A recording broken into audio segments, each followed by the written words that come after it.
Nagsalita na nga si Tito Sen. Hi guys, Rocket rin, nagbabalik. Kamusta kayo?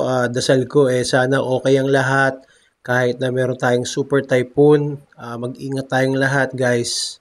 And medyo mahina ang signal. Kaya ayun. So mabalik lang tayo dito sa issue ni Anjo Iliana kay Tito Sen. So nag-reply na nga si Tito Sen kay Anjo. Ang sabi nga na hindi ko na pinapatulan. Huwag niyong pansinin at nagpapapansin yan. Pati ba naman showbiz at paninira, papatulan natin. Itaas natin ang level ng Senate Press. Sa isang banda, kudos din ako dito kay Tito Sen kasi talagang firm siyang tao eh. Saka talagang marami nagmamahal kay Tito Soto eh. Nakita naman natin na despite na sawang-sawa na sa issue yan ever since. And lahat na ata ng issue sa edad ni Tito Sen, sa edad ng TVJ nadaanan na nila lahat. At nalusutan nila. Tapos biglang over the decade, over years na biglang papasok tong si Anjo na kanino kaya piniperolan or kung bakit ba nagagawa ni Anjo ito.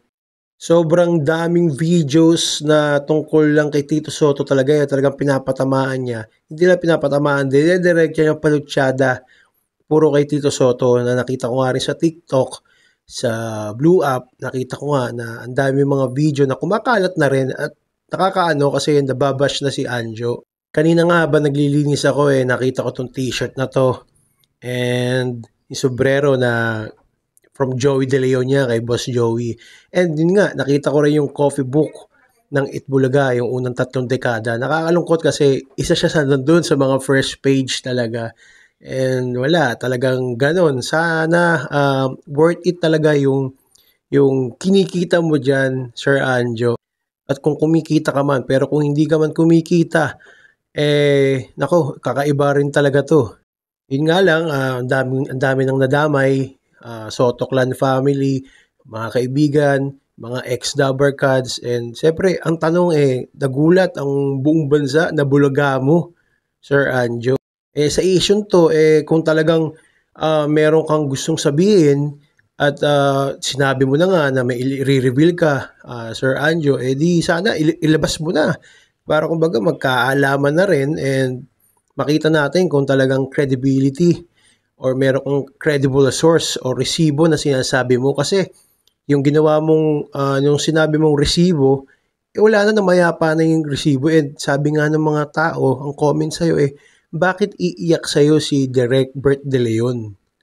Mas dikit sa TVJ yun ever since kasama pa ng siya ang isa sa mga musical director ng School Bukol. Yung mga scoring ng music ng mga pelikula and yung sa Todas. Tapos sa'yo iiyak. Kumbaga ang tanong ng tao, bakit sa'yo? Kayo guys, ano sa tingin nyo? You can write your comments down below.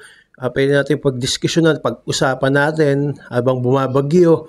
At grabe yung mga revelasyon na sinasabi ni Anjo. Totoo man o hindi, tignan natin sa mga susunod. Maraming salamat.